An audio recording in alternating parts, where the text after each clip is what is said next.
Hello everyone, Kaustav স্যারের is English ক্লাসে তোমাদের সবাইকে ওয়েলকাম। এর আগের ক্লাসে আমরা অ্যাক্টিভ টু প্যাসিভ ভয়েস করার সময় টেন্সগুলো কী করে চেঞ্জ হয় সেই নিয়ে আলোচনা করেছি।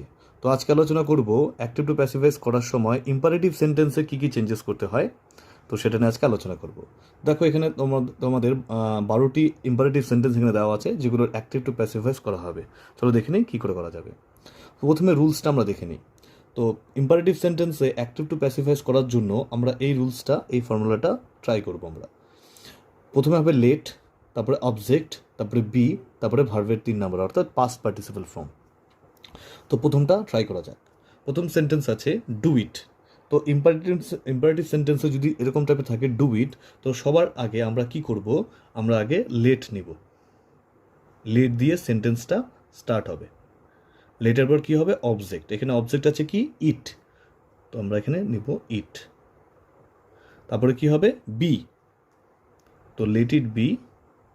তারপরে হবে ডুর পাস্ট পার্টিসিপল ফর্ম হবে কি, ডান, DONE। তো ডু ইট, এটার প্যাসিভ ভয়েস কি হলো, লেট ইট বি ডান। সেভাবে পরেরটা ট্রাই করে নেই। পরেরটা হচ্ছে ওপেন দ্য ডোর। তো সেমভাবে করবো আমরা, লেট দিয়ে স্টার্ট হবে, let the door be opened, OPENED, past participle form.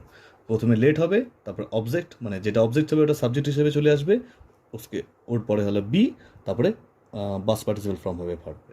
ঠিক আছে, do it, late it be done, open the door, let the door be open. Next আছে ওয়াশ দ্য ক্লোথস। তো সেমভাবে করতে লাগবে এটা, let the clothes B washed. হয়ে গেল। তো এই রুলসটা ফলো করলে আমরা ইম্পারেটিভ সেন্টেন্সে অ্যাক্টিভ টু প্যাসিভ ভয়েস করতে পারবো। তারপর আছে ডু নট ওয়েস্ট টাইম। যদি নেগেটিভ সেন্টেন্সে থাকে তো কিছুই করতে লাগবে না, লেট দিয়ে স্টার্ট হবে সেন্টেন্সটা, let not time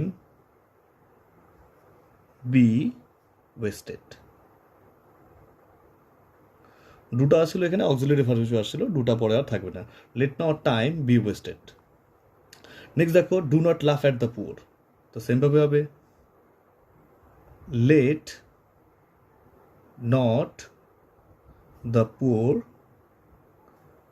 B laughed at, LAUGHED, laughed at. তো এইভাবে আমাদের করতে লাগবে। তারপরে দেখো ইম্পারেটিভ সেন্টেন্সে যদি লেট দিয়েই অ্যাক্টিভ ভয়েসে থাকে, তো সম্ভবত ফার্স্ট পার্সন আর থার্ড পার্সনে লেট দিয়ে অ্যাক্টিভ ভয়েসে এই সেন্টেন্সগুলো স্টার্ট হয়। তো লেট দিয়ে যদি থাকে তো সেই ক্ষেত্রে আমরা কীভাবে চেঞ্জেস করবো। হ্যাঁ, একটা কথা মনে রাখবে যে লেট দিয়ে থাকলে যে সবসময় প্যাসিভ ভয়েস হবে সেরকম নয়।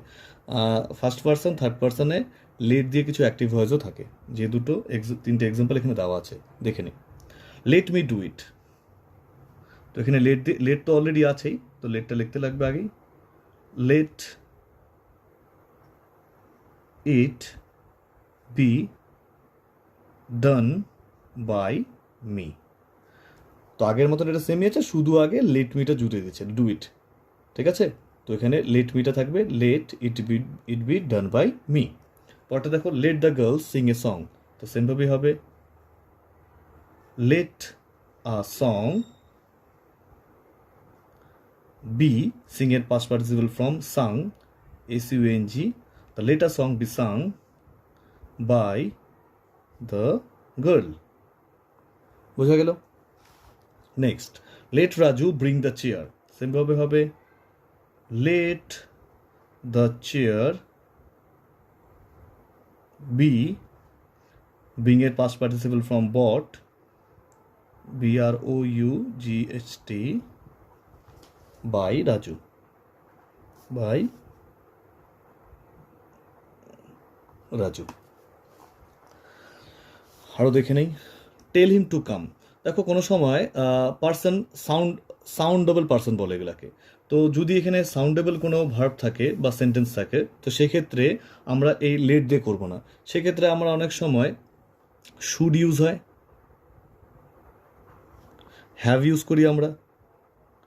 তো এখানে বাক্যের অর্থ অনুযায়ী আমাদের এই শুড হ্যাভ এগুলো চুজ করতে লাগে। তো সব ক্ষেত্রে আমরা লেট ইউজ করবো না এখানে। যেরকম টেল হিম টু কাম, এখানে আমরা করব হি SHOULD he should be told to come. বোঝা গেল? কিপ ইউর প্রমিস, এটা অনেকভাবে করা যেতে পারে। একভাবে স্টার্ট করি, your promise should be kept, KEPT, past participle form কিপের হলো কেপ্ট। বোঝা গেল? তো এইসব ক্ষেত্রে আমরা শুড হ্যাভ এগুলো ইউজ করব। নেক্সট দেখো, এন্টার বাই দিস গেট। তো এই টাইপের সেন্টেন্সে দেখো আরেকটা আছে, please keep up the grass. তো এই টাইপের সেন্টেন্সে আমরা সবসময় এইভাবে ইউজ করব। দেখে নাও ইউজেসটা কী করে হয়। You are requested to enter, small লেটারে দিব, এন্টার বাই দিস গেট, এভাবে লিখতে লাগবে। পরেরটা এভাবে ট্রাই করি, please keep up the grass, সেমভাবে করতে লাগবে। You are requested to keep off the grass. তো বোঝা গেল? তো অ্যাক্টিভ টু প্যাসিভ ভয়েস করার সময় ইম্পারেটিভ সেন্টেন্স আমরা কী করে চেঞ্জেসগুলো করব সেগুলো আমরা দেখে নিলাম। আশা করি তোমরা বুঝতে পেরেছো। তোমরা যদি ভালো লেগে থাকে ভিডিও অবশ্যই লাইক, শেয়ার এবং কমেন্ট করবে। যদি কোনো ডাউট থাকে তো আমাকে কমেন্ট সেকশনে অবশ্যই জানাবে। Thank you.